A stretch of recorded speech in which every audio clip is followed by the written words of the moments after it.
আমাদের দেশের সিভিলিয়ানরা কখনো হিরো হয় না, যার কারণে আমাদের এই যে মাহিরিন ম্যাডাম, যিনি এই মাইলস্টোন কলেজের 20 জন শিক্ষার্থীকে নিজে উনি উদ্ধার করেছেন, পরবর্তীতে উনি নিজের জীবন ওনার চলে গিয়েছে, উনি নিজে নিহত হয়েছেন।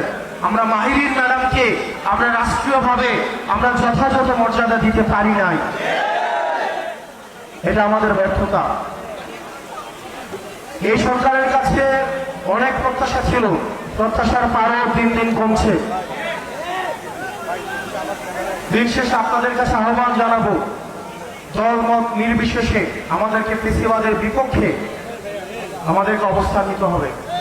আপনারা গতকাল দেখছেন লাশের উপর দিয়ে এই আওয়ামী ফেসিবাদ আবার তারা রাজনীতি করার চেষ্টা করেছে। আমরা আজকে ধারণ করে আমরা সুখাহত, কিন্তু আওয়ামী লীগ যদি ফেরার চেষ্টা করে তাহলে এই সব শক্তিতে পরিণত হয়ে এই আওয়ামী লীগের চ্যাপ্টার তো আমরা ক্লোজ করছি,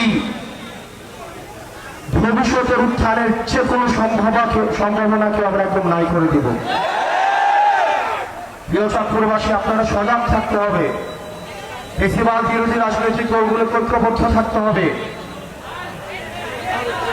আমরা একসাথে একটা সুন্দর বাংলাদেশ বিনির্মাণ করব, যে বাংলাদেশে রাস্তায় বেরোলে আপনাকে দুর্ঘটনার সম্ভাবনা থাকবে না, যে বাংলাদেশে আপনার সুচিকিৎসা নিশ্চয়তা থাকবে, যে বাংলাদেশে আপনার বাচ্চা স্কুলে পাঠাইলে বিল্ডিং ভেঙে পড়বে, ওই আকাশ থেকে প্লেন ভেঙে পড়বে, এই ধরনের রাষ্ট্র ব্যবস্থা আমরা চাই না। এগুলো তদন্ত করা হোক, হাসিনার আমলে কি পরিমাণ দুর্নীতি করা হয়েছে।